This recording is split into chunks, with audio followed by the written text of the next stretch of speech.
সমাধান খুঁজে খুঁজে ক্লান্ত হয়েছো যারা, সমাধান যদি পেতে চাও, সব পথ গিয়ে ভুলে কোরআন দেখো খুলে, সমাধান যদি নিতে চাও।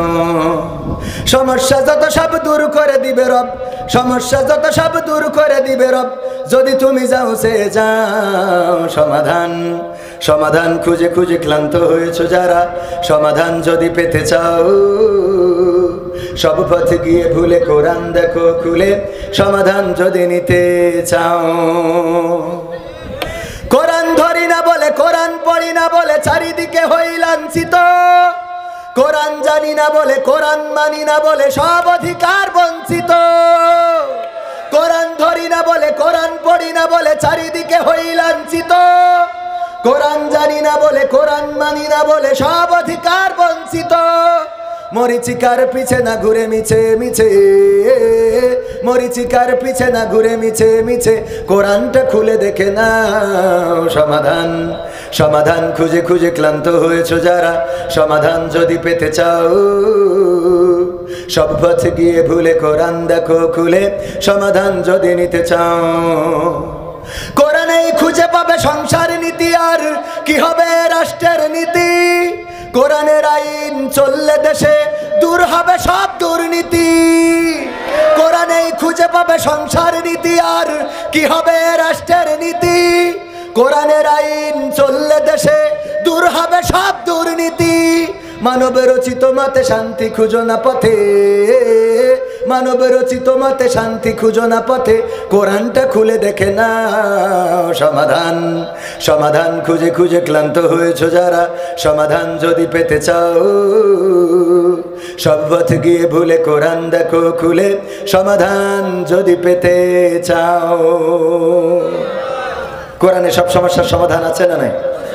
মাঝখানে ধর্ষণ বেড়ে গেল, ধর্ষণ গণধর্ষণ, এমনকি আমাদের শিশু আছিয়াকে 7 বছর বয়স এতটাই নির্যাতন করা হলো, নির্যাতনের স্ট্রিম রোলার চালানো হলো যে মেয়েটাকে CHM হাসপাতালে নিয়েও সুস্থ করতে পারে নাই। সামরিক সেনাবাহিনীর সম্মিলিত সামরিক হাসপাতালে নিয়ে তাকে সুস্থ করতে পারে নাই। এত নির্যাতন, তার উপরে পাশবিক আচরণ করা হয়েছে। সেই সময় বামপন্থীরা পর্যন্ত শাহবাগে নামলো, আর তারা দাবি জানালো ধর্ষণের শাস্তি হতে হবে মৃত্যুদণ্ড। জানেন কিনা বামপন্থী কারা? বামপন্থী কারা? যারা আল্লাহতে বিশ্বাস করে না, পরকালে বিশ্বাস করে না, ইসলাম বা অন্যান্য ধর্ম, কোনো ধর্মকে তারা মানতে চায় না, এরাই হলো বামপন্থী। এই বামপন্থীরা, ডানপন্থী হলো যারা ধর্মের অনুশাসন মেনে চলে, হোক সে হিন্দু, হোক সে বৌদ্ধ, হোক সে খ্রিস্টান, হোক সে মুসলমান, যে ধর্মের হোক না কেন, যারা ধর্মীয় অনুশাসনকে বিশ্বাস করে মেনে চলে তারা কোন পন্থী? ডানপন্থী। আর যারা মানে না তারা কোন পন্থী? বামপন্থীরা বলল যে ধর্ষণের শাস্তি হতে হবে। কি শাস্তি? আর আমার রব 1400 বছর আগে বিশ্বনবী হযরত মুহাম্মদ সাল্লাল্লাহু আলাইহি সাল্লামের মাধ্যমে ধর্ষণের শাস্তি কি জানিয়ে দিয়েছেন? কথা কয় না, কি জানিয়ে দিয়েছেন? মৃত্যুদণ্ড। এখন খুন হচ্ছে তুচ্ছ কারণে।